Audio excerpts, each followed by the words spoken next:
You're listening to Actors with Issues with Juanialo, a podcast of actors, by actors, and for actors. Today's guest is an actor you know from Lock and Key, American Vandal, Tall Girl, and the latest season of the smash hit Freeform anthology series, Cruel Summer. Please welcome to the stage Griffin Gluck. Griffin, thank you so much for being here. Welcome. Howdy, hi. Thanks for having me. Absolutely. Let's talk about issues. Let's trauma dump. That's another name for the show, basically. But before we dive into Cruel Summer, I mean, you've been in this industry for such a long time, despite only being like in your early 20s. Yeah. So, over 100 episodes of television, I did count. And, Is that true? yeah. I didn't know that. Wow, that's cool. And, I mean, a ton of film work as well. And the industry has changed and transformed so much in that time since you've been coming up in the biz. So, with the social media, streaming, and self tapes, and literally so much has changed. So, in your mind, what has been the biggest change for you since you first got started? Yeah, honestly, I hope this isn't a lame answer, but I would almost say the auditioning process, the Mm, the the self-tape thing. I was always a big fan of going into a room. mm, I think it changes the energy. It adds like this layer of pressure that I think I thrive on, where it's like, okay, I've got, maybe 3 takes to like really present myself to these people in a good light. I've got to prep, I've got to drive all the way over there, or my mom had to drive me. And I have to kill it on this. I've got this one take. Um, Whereas like nowadays, like with self-tapes and stuff, I'm sitting in my room a lot of times alone and I have someone on FaceTime or something, or I have mm, to go to a self-tape studio, or I have to like beg one of my friends to give up their entire afternoon to help me with something. And it's become a lot more of a process than it was mm, before. Um, and I don't think I don't know, me personally, I don't think I thrive on it as much. I don't think I do so well with having all that free time and being like, I don't like this one little detail of this one take, so let yeah. me redo the entire thing and try and match that same energy but change that one thing. And then you end up doing it over and over and over and over and over again, trying to get it perfect. And it just, I think it loses a little bit of the magic. Mm, um, I mean, I guess the one good thing about self tapes is, before I had to live in LA to be near all the audition rooms. And now that I'm in New York, or now that it's self tapes, I can just do them from basically any in the world. I've yeah. done it in hotel rooms. I've done it on like, uh, in like the most random places. I've done it, at my friend's like summer home, like far Mhm. away. It's like, I guess that's kind of nice, but definitely, I would say less enjoyable for me. I feel like Access has been one of the few sort of pros in terms of self tapes. Like you said, sort of you can be anywhere. You don't have to necessarily try and clear your whole day to try and or sort of bouncing all over LA or New York That's to true. try and get to all these auditions, because I know folks who would have like three in a day and they're like, and they never run on time, so they're also That bouncing is back true. and forth. Yeah. Yeah. But again, that's part of the fun. I mean, Mhm. LA, I've noticed like I very much have a bubble that I exist in nowadays, especially because I have no reason to go all the way to like Glendale or West Hollywood. I live on the west side, so I'm usually only in the west side because that's a far drive. When I had those auditions, yeah, I'd be driving all over town. I mean, I thought it was kind of nice. And as you mentioned with the issues, there's so much to talk about in terms of being an actor and things that we've overcome over the years. So, what would you say is maybe an obstacle or hurdle that you have dealt with in your career that you can shed some light on? Um, yeah, I don't know. I mean, I think well, I've been acting now for professionally like 13 years going on. So more than half my life at this point. Mm, It's kind of a terrifying thought in a way. But I think one of the more challenging things for me, especially in recent times, um, is the roles that I feel like I want to do or go out for. I think there was like a period for me for sure where I was getting typecast, or where I felt like a little pigeonholed mm, in the roles that I got. I felt like I was playing the same guy over and over again. Just like, oh, high school kid, like love interest, goofy character, whatever, whatever. And so recently for me, it's been really fun to try and like get out of that and explore that. Like with Lock and Key, I definitely got to do that. Never played a villain before, never played the bad guy, never played an actual demon with the hiding his identity, a pathological liar. Like that stuff was really fun to me. And now with Cruel Summer, I've never done this sort of type of show where it's like highly dramatic and you have these three different timelines and my character dies in episode one. And I think that's been really interesting for me. It's been a challenge, I think, to find stuff that I feel like in a way is different, you know, um, personally, just because again, having been in this industry for as long as I have, like I feel like I've been lucky enough to do a lot of different things and I want to keep doing different things. I feel like I don't want to go back and do something that I know that I can do. Um, and that's a fun challenge. It's not necessarily a bad thing by any means, but Yeah. it's definitely a challenge. Yeah. I feel like, wanting to, because, something that guests have talked about. I mean, we're going on, 3 years of doing the show. Oh, I totally forgot. We just hit 3 years on Monday. Congrats. And thank you. Woo! Totally forgot to post about that. That's hilarious. Um, but in all of this time we've been chatting with folks, sort of typecasting, things like that has been a pretty big talking point, and trying to branch out and just diversify one sort of resume. And of course, it's if you're typecast, it means you're getting cast, so it means you're booking and working, but Yes, obviously that's a still, good thing. yeah. But then you still have every right to want to branch out and do more. So totally get what you mean. Yeah, I'd say also a new like a kind of interesting challenge also for me because I kind of grew up with the social media era. Mhm. When I was a kid and I first started acting, it wasn't a thing. And a couple years later, I remember Instagram coming out and my sister helping me create my Instagram account.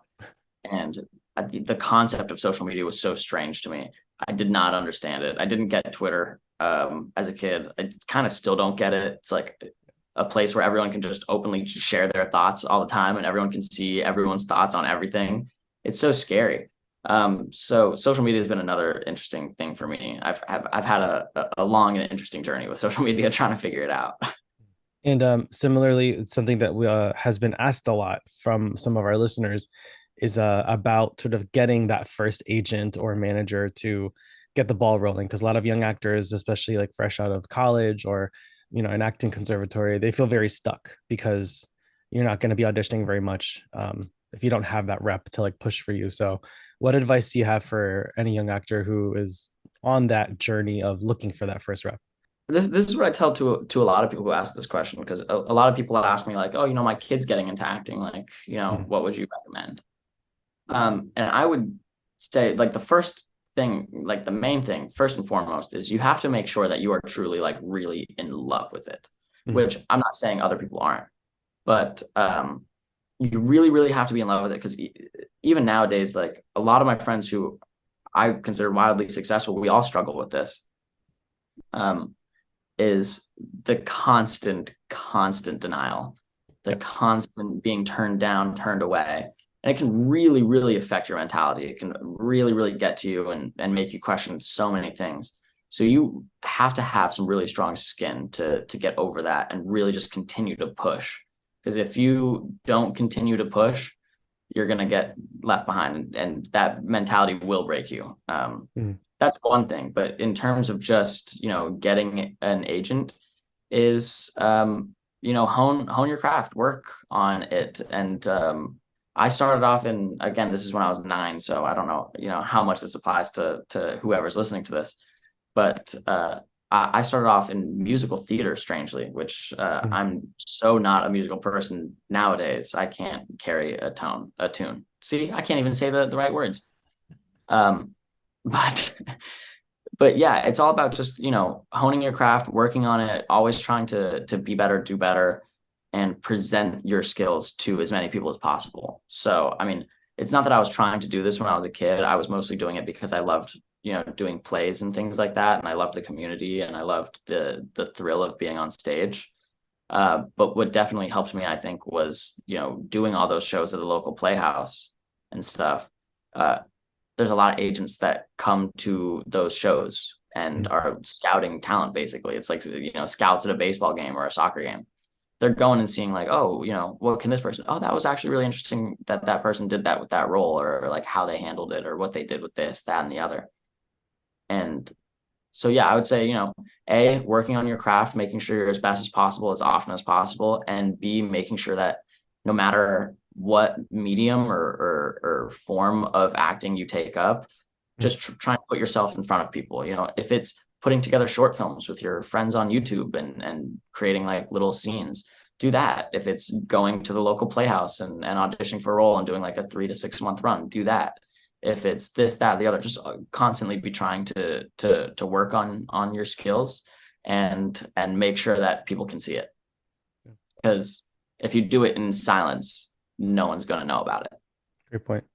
And before we wrap up, have to talk about Cruel Summer. I know there's only so much we can say about like a mystery drama series, so of course we'll avoid spoilers. But with every project, with every role, there's always something to be learned and taken away from the experience. So, what would you say was the biggest lesson you learned working on Cruel Summer?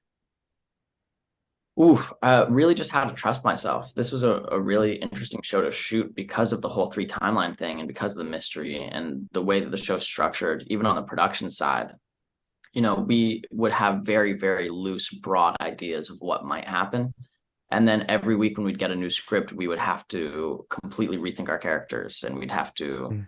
completely reestablish who we are and if we liked our characters, but you always have to be your character's own biggest advocate because that's what they would do if they were a real person. So it was really tough going into these scenes, not really having all the information and knowing that things could change in an instant on how you view the scene or what your motivation might be for the scene. Mm. So I ended up it's a very run and gun guerrilla warfare type show when it comes to shooting. So I think all of us really had to learn how to just trust ourselves and our abilities and forget about, if we don't have certain information, if we don't have a very clear motivation, how can we still get the scene done? And it's all just about existing truthfully in that scene, in that moment. Forget about what happened before, forget about what that scene's informing in the future. Let the writing do that, let the show do that, let the structure of the show do that, and just try and bring truth to every single scene. Just try and exist truthfully in every single scene. If you're in an argument, forget about what may have caused that argument, or have a good idea about it, but think about the way the person's talking to you, how that might make you feel. Yeah. And then react accordingly. And I think 90% of the time that's just going to help you out more than being than at least me personally, than being like, okay, well, this is what my character wants out of this scene, this is what we're trying to accomplish, this is my motivation, this is this is that, this is the other. If you strip away all that information, how can you still get your point across? And that was a challenge. That was something that we all had to figure out as we shot. Yeah, I mean, it sounds like such a big endeavor to take on, especially like with the multiple timelines and everything, and not necessarily knowing how everything is going to connect, like you said, sort of down the road. But like you said, trusting yourself and trusting the team. The editors, that's a big part of their job, is putting together this cohesive storyline and all of that. So, I mean, congrats on. I mean, from what I've seen already, I'm so excited for folks to see the second season. And I mean, the first season was like came out of nowhere. Like the success the show had, like just so not necessarily surprising, but just for a show on Freeform, especially because it is a slightly smaller, younger demo, but like the show like Yeah. exploded, and you know it's just such a great thing to see, like the show continuing, and the fact that it's anthology, new cast every season. It's like American Yeah. Horror Story. It's exciting, it's like it's a little scary because each season you're just trying to do just as good or if not better than the last. But it's a big endeavor to take on. I really hope people like it. I'm glad to hear that you liked it. I'm glad to hear you're excited for the rest of it. I hope other people feel Yeah. the same way Yeah. because we put a lot of work into this. So fingers are crossed. Well, thank you, Griffin, so much for joining us today. And for everyone listening, be sure to tune into Freeform on June 5th, 9 p.m. Eastern, for the season 2 premiere of Cruel Summer. Thanks, guys. Thanks for joining us. Be sure to subscribe to Actors with Issues on Spotify, Apple Podcasts, or wherever you get your podcasts, and visit our YouTube channel for full video interviews. Actors with Issues is executive produced and hosted by Juan Ayala. See you next time.